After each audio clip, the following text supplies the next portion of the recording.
ಧ್ಯಾನ ಮೆಡಿಟೇಷನ್ ಅಂದರೆ ಮನಸ್ಸನ್ನು ಶಾಂತಗೊಳಿಸಿ ಏಕಾಗ್ರತೆಯನ್ನು ಹೆಚ್ಚಿಸಿ ಮನಸ್ಸು ದೇಹದ ಅಭ್ಯಾಸ. Meditation is A mind exercise. ಮೆದುಳಿನಲ್ಲಿ ಕಾರ್ಟಿಸಾಲ್ ಎಂಬ ಸ್ಟ್ರೆಸ್ ಹಾರ್ಮೋನ್ ಇದೆ.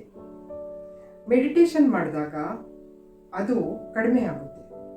ಮನಸ್ಸು ಶಾಂತವಾಗಿ ಯೋಚನೆ ಸ್ಪಷ್ಟವಾಗುತ್ತೆ. ಕ್ಯಾಂಪಸ್ ದೊಡ್ಡದಾಗುತ್ತೆ, ಅಂದರೆ ಮೆಮೊರಿ ಸೆಂಟರ್ ಬಲಶಾಲಿ ಆಗುತ್ತೆ.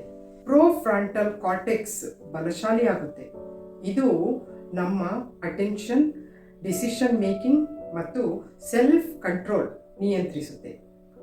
ಅಮಿಗ್ಡಲಾ ಭಯ ಮತ್ತು ಆತಂಕದ ಸೆಂಟರ್ ಸಣ್ಣದಾಗುತ್ತೆ, ಅಂದರೆ ಆತಂಕ, ಭಯ, ಖಿನ್ನತೆ ತಾನಾಗಿ ಕಡಿಮೆ ಆಗುತ್ತೆ.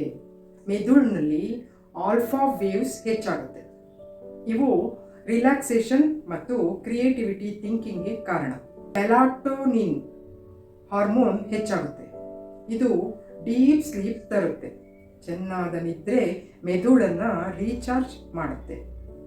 ವಯಸ್ಸಾದಂತೆ ಮೆದುಳು ಶ್ರಿಂಕ್ ಆಗುತ್ತೆ.